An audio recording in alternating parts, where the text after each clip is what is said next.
जी अस्सलाम वालेकुम। मैं खुर्रम आज़ाद और तुसी वेख रहे हो मेरा यूट्यूब चैनल। अज असी गल करांगे अमरीका की नवी इंतज़ामिया जो बाइडन और अमरीका च नवी रकम होने वाली तारीखां के मुतलक। अच्छा, एक पंजाबी का मुहावरा है कि जिहड़ा बंदा सोहना होवे ना गल भी सोहनी करदा, ते जिहड़ा बंदा कोझा होवे वो गल भी उहो जी करदा। ते उही हाल रहा जो बाइडन ते ट्रंप का कि जो बाइडन जड़े है ने वो कि हंसमुख बंदे ने। एक उन्हों का फिर 50 साल तो ज़्यादा इंटरनेशनल और नैशनल पॉलिटिक्स का तजर्बा कि वो डेमोक्रेट पार्टी के 46वें सदर मुंतखब होए ने 78 साल की उम्र च। इस तरह वो अमरीका के सब तो ओल्डेस्ट प्रेजिडेंट भी ने, यानी कि अमरीका च नवीं नवीं तारीखां रकम हुई। एक तो यह कि वो अमरीका के सब तो यानी कि बुढ़े सदर बने 78 साल की उम्र च। उन्होंने तो पहला 70 साल की उम्र च है सी डोनल्ड ट्रंप जोड़े उन्होंने तो पहले यानी कि फारग होए। तो जबकि सब तो छोटे जोड़े सदर से वो है सी रोजवेल्ट जोड़े कि 42 साल की उम्र च बने हैं।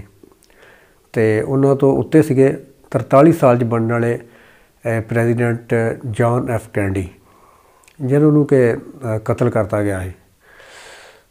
तो ये होर भी तारीखां रकम हुई, जिस तरह कि उन्होंने जी वाइस प्रेजिडेंट आ कमला हैरिस, वो जड़ियाँ ने उन्होंने वालदा जी आ साउथ एशियन है, यानी इंडिया नाल तलक रखती हैं।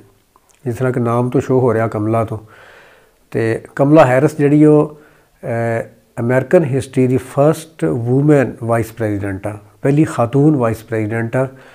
और फिर पहली वो हैगी है जी कि साउथ एशिया तो बिलोंग करती है, जिन्हों का यानी कि खानदान जो साउथ एशिया तो बिलोंग करता। और उन्होंने ये है कि वो एक बड़ी वड्डी गल आ कि जिस तरह कि कैनेडा कुछ जोड़े है ने मुस्लिम और सिख जोड़े है ने वो मिनिस्ट्रियल पोस्टां के उत्ते ने, जिस यूके है या होर डेवलप कंट्रीज मुसलमान और सिख जोड़े पोस्टां के उत्ते काम कर रहे हैं। इस तरह अमेरिका ही इस तरह ही हुण मुसलमान और दूसरे जोड़े है ने साउथ एशिया के बंदे वो पॉलिटिक्स के इन्ने और बड़ी बड़ी अहम की पोजीशन के उत्ते ना काम कर रहे हैं। इस तो अलावा जी जो बाइडन की एक होर बड़ा प्लस पॉइंट है वो ये है कि वो सारे जी काबीना है वो सियाणे बंदे पर मुश्तमिल है, यानी वो बंदे है ने जोड़े कि बारक ओबामा ना काम करते रहे हैं। जबकि खुद भी जो बाइडन जोड़े ने वो बारक ओबामा ना 2009 तो लैके 2017 तक काम कर चुके हैं। तो ये उन्होंने बहुत ही वसी तजर्बा। फिर ये जो बाइडन और उन्होंने जी वाइस प्रेजिडेंट कमला हैरिस आ वो लॉ की डिग्री रखते हैं। बड़ा लॉ की डिग्री रखता हो वो सारा कुछ एक जानता होंदा। फिर दोनों को तजर्बा है। जबकि जो बाइडन इस तो पहला अपने 50 साल इंटरनेशनल और नैशनल पॉलिटिक्स के करियर के उत्ते मुख्तलिफ की पोजीशनों पर काम कर चुके हैं। तो जिहदी वजह नाल उन्होंने अमेरिकन पॉलिटिकल हिस्टरी के बहुत ही वसी एक तजर्बा है। अच्छा, अगर असी गल करिए कि आने वाले वक्त जो बाइडन इंतजामिया की करेगी, तो उन्होंने जोड़े 17 बिल पास किए हैं वो तो लगता कि वह की चाहते हैं कि मुसलमान मुल्कों तो सफरी पाबंदियां हटा लिया गई। फिर इमीग्रेशन भी बहुत ज़्यादा नरमी करती है, जिसकी वजह से मुसलमानों और कुछ दूसरे मुल्कों को बहुत ज़्यादा फ़ायदा आया।